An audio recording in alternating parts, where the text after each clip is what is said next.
दक्षिणम अतिक्राम। देखो इसमें आपने एक बहुत बढ़िया सूत्र दिया, एक दूसरे को फॉर्मूला, आप लोग भी सुन लीजिए ध्यान से ना, काम आएगा आपके सबके। इन्होंने आपसे कहा कि हम अपना पहला जो राइट हमारा जो स्टेप है उससे लेफ्ट वाले को कभी आगे नहीं निकलने देंगे, इससे आदमी जीवन भर खुश रहता है। कैसे?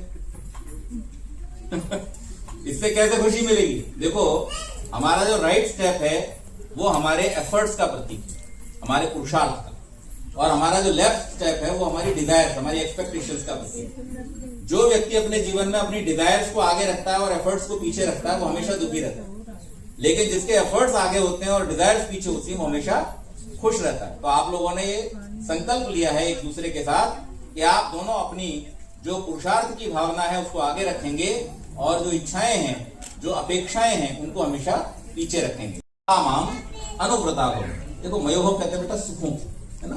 तो धन संपत्ति आ गई, पावर, ऊर्जा सब आ गई, अन्न भी आ गया, अब सुख का है। तो सुख इस सबसे अलग है ना। बिस्तर आपके घर में बहुत अच्छा हो सकता है, लेकिन सुख क्या है? नींद।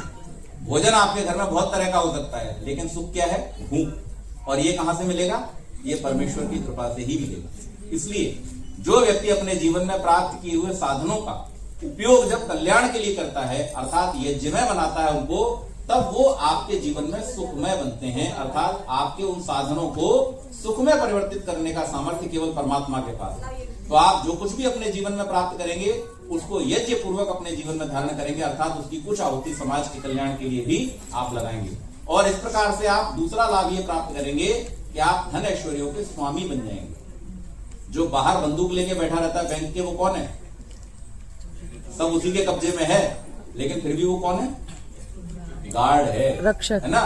और जो लेन देन कर रहा है वो कौन है?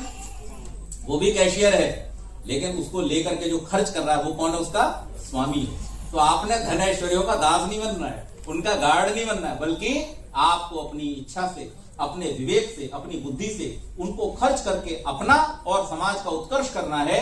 तब आप उसके स्वामी बनोगे और तब आप उसको सुख में कन्वर्ट कर सकोगे। इसके लिए चौथा कदम साथ साथ करो।